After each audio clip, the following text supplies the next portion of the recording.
Hello, everyone. Can't really see the crowd. There's too much light here. Okay, so anyway, yes, I'm going to talk about energy, and this looks a little bit like a lecture hall at a university, and I think you're going to find out that my talk is a little bit like a lecture at a university. So I hope that brings back good memories for you guys. Anyway, as Erlina said, I'm Harris Basit, Chief Strategy Officer. She also promised me that if Bitcoin crosses 100,000 while I'm on stage, she'll stop the show and come out. Okay, so I'm from Bitdeer. Bitdeer is a Bitcoin mining company with a global presence. Most of our operations are right here in the United States. In fact, we have our largest operation in Rockdale, Texas, just outside of Austin. And we also have large operations in Europe and South Asia, Bhutan in specific. We're headquartered in Singapore. We have about 895 megawatts of Bitcoin mining worldwide, but our total energy that we have under contract is about 2.5 gigawatts. And over the next 12 months, we expect to use a lot of that extra capacity up. So let me just see here. Yeah, let me go back. But today I'm here to talk about technology. And the one thing that's really unique about Bitdeer is that unlike the other Bitcoin companies, we are deep into technology. About 25% of our folks are R&D folks. That's a lot higher percentage than I think most Bitcoin companies.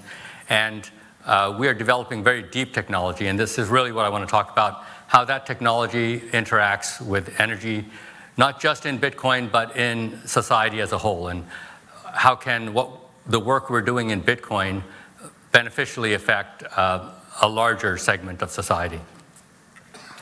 So we announced a few months ago this roadmap that you see here.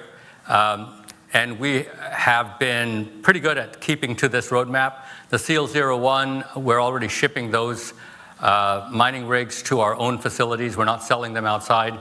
And they work as expected or as shown here. Seal 02, we will be shipping tens of thousands of Seal 02 mining rigs starting in February to dozens of customers. And we'll be keeping maybe twice as many for our own mining as well. And then Seal 03, we've already taped that chip out. We taped it out last month. The wafers should come back probably the first quarter of, well, they will come back first quarter of 25, and we will have product towards the middle of 25. And then Seal 04 is in design. And this is actually a breakthrough new design. And this is, a lot of the talk is really how we get to 5 joules per terahash.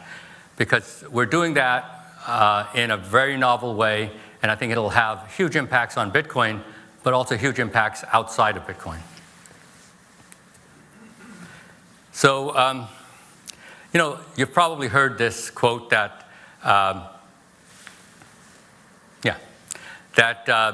Bitcoin is digital energy. And I want to look at that phrase a lot more in depth.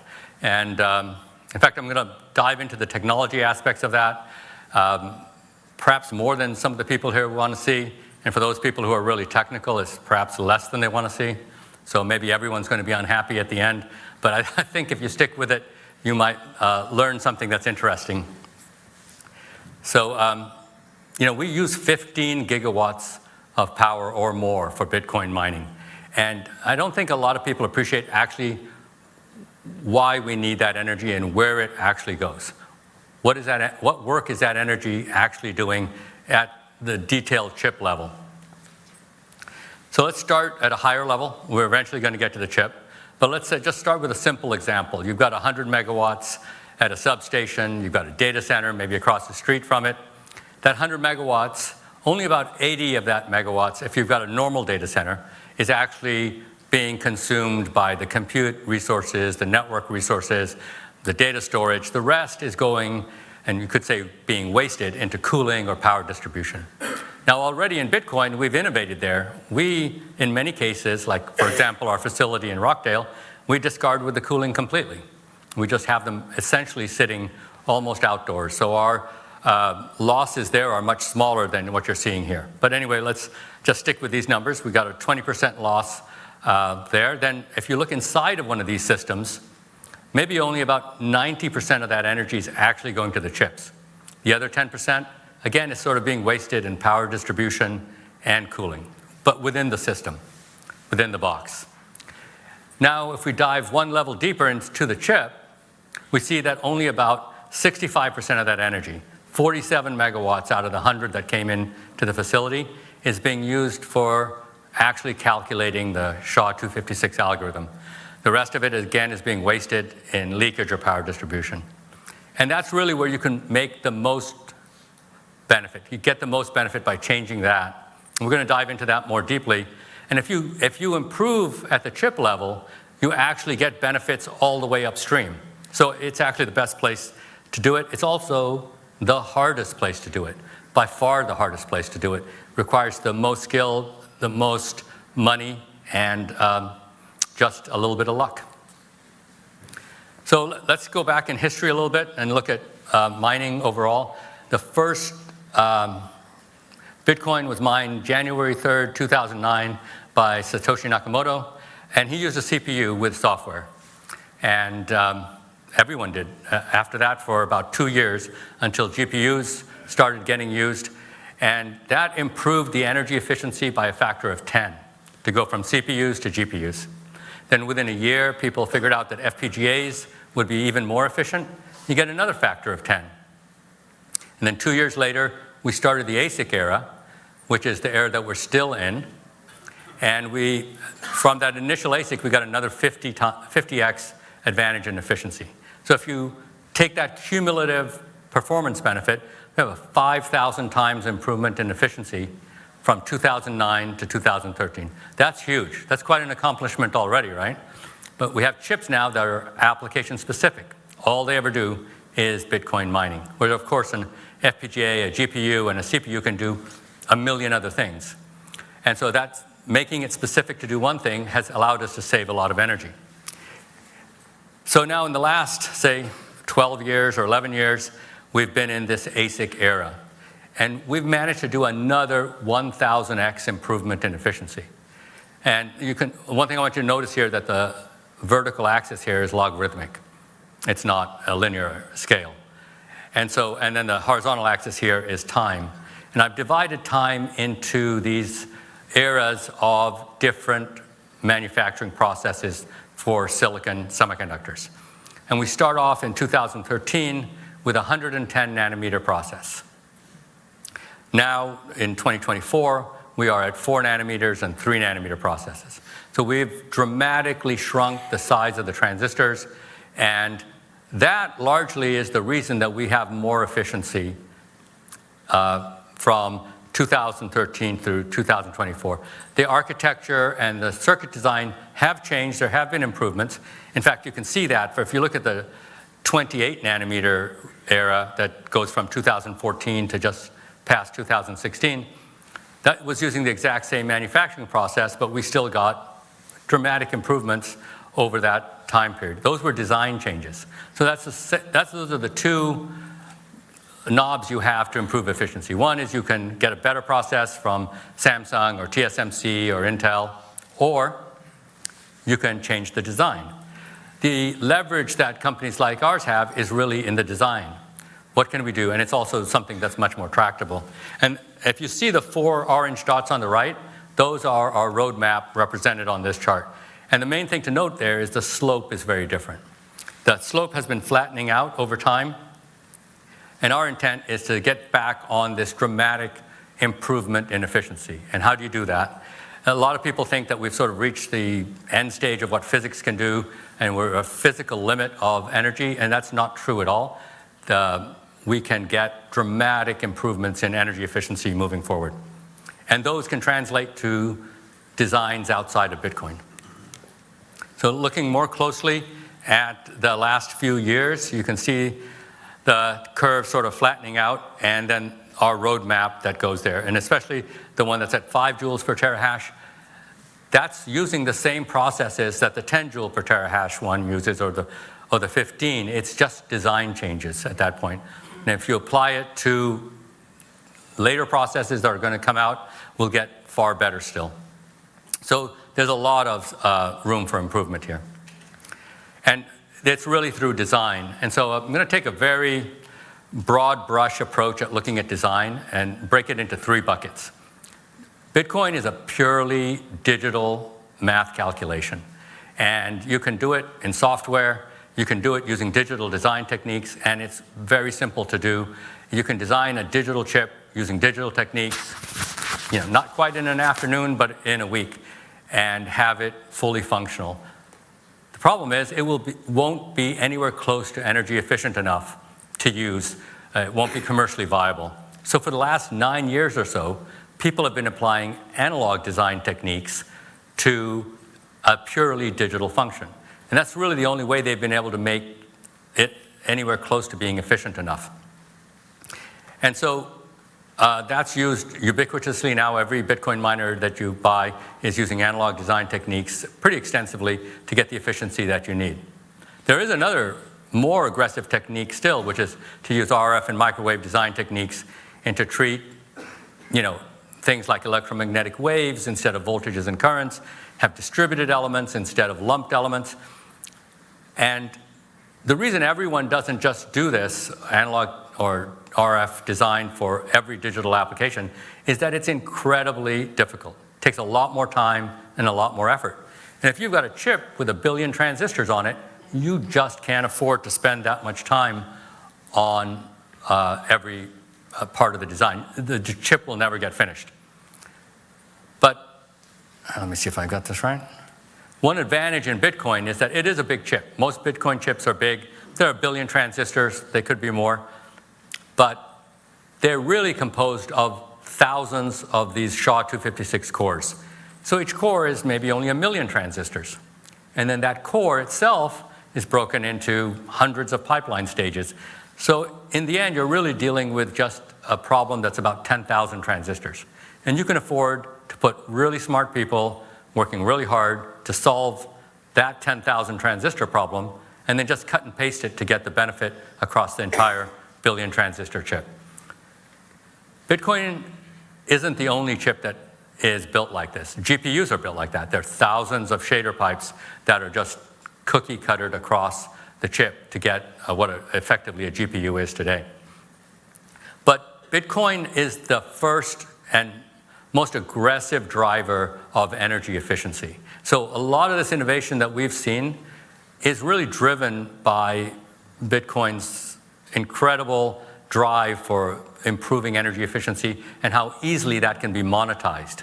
Much more easily than in every other design, except now as we're getting into the GPUs using so much energy that also has a huge financial advantage to improve the energy efficiency. So now, this is probably more detailed than any one of you wanted to hear, but why is the chip using so much energy and how can we change that? So let's see if this is going to animate. There we go. So a chip is billions of nodes. Some of them are zeros, some of them are ones. And at any point in time, they change. Some of the zeros become ones, some of the ones become zeros. And when a zero is becoming a one, it needs some charge. That charge comes from the power supply. It always comes from the power supply. And that's why you need to have a power supply and why you're consuming power. But when a one is going to a zero, it's got some excess charge. Maybe it could just share that charge with a nearby node that wants to go the other way. But that never happens. All designs today, that excess charge is just dumped to the ground. It's flushed away. So charge is used once and then discarded. Even though the total charge on the chip is never really changing. It's about the same at all points in time, but you're constantly flowing charge from the power supply into the chip. And chips can actually have a huge amount of heat dissipation. You can have a chip the size of your fingernail that's burning 100 watts. That, you can just imagine a 100-watt light bulb all condensed into that small area. And that's almost all of that power is just charging up zeros to ones, and then when that one wants to go back to a zero at some later time, flushing that charge away. So there's a lot of wasted charge, and we've been doing this since Well, we're in a presidential library, so let me use a presidential reference. We've been doing this since the second administration of Richard Nixon. And this equation here, CV squared F, which governs this, has basically been dominating all of electronics, digital electronics, since that time. And so, we think of electronics as advancing very rapidly, and that we have all these changes in manufacturing, but the basic underlying circuit technology has been static CMOS, since it was invented in the 60s and adopted widely in the late 70s and early 80s. And that's what we're changing. How do you change that? How do you recycle charge? Can you even recycle charge efficiently? People have known that you could save energy by recycling charge. No one could think of a practical way to do it. And that's the nut that we've cracked. We've figured out how to recycle charge in a practical way. So here's two techniques, neither one of which we use. Now, I'm not going to tell you what we're actually using, but these were developed by teams that I put together in Silicon Valley back several years ago, before Bitdeer. And what they show is that through something called SPICE simulation, that you can actually move charge around on a chip very effectively without losing hardly any energy. That you can save 75 to 80% of the power that would normally be dissipated by a chip. It's not breaking any laws of physics. It's just saying, hey, I'm not throwing away that charge. I'm using it again on the chip somewhere else. And there's a little bit hypnotizing, actually. So the one on the right is actually employing math that was first developed, I'm just going to go off script here for a minute, by Christian Huygens in the 1600s. And the thing I really like about that is that math that he developed, not only does it describe the behavior of this circuit, it also describes the behavior of why all the muscle fibers in your heart beat in unison instead of chaotically, and a lot of other things in nature that I think are very interesting.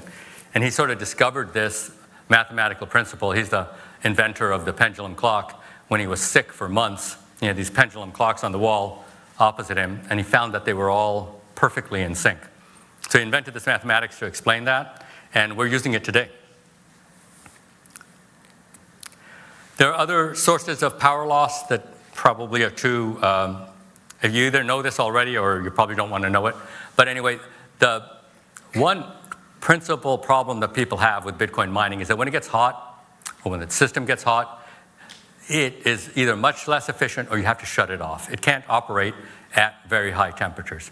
And this quantum mechanical effect of leakage power is the primary reason that you have to shut off your electronics when they get too hot, because you get runaway. Leakage power is useless. It's not doing anything for you. It's something that you can't avoid when it gets above a certain temperature, or at least it's difficult to avoid, and it gets a runaway thermal cycle. And if you can reduce this, TSMC and other folks have been finding ways of reducing this over time. The things that they've done, you might have heard of FinFET technology or gate-all-around technology. Those are designed to exactly reduce this leakage power. But you can also do it through design. And the designs that we've come up with dramatically reduce leakage power, which allows them to work much more stably over bigger temperature ranges, over much more process variation as well.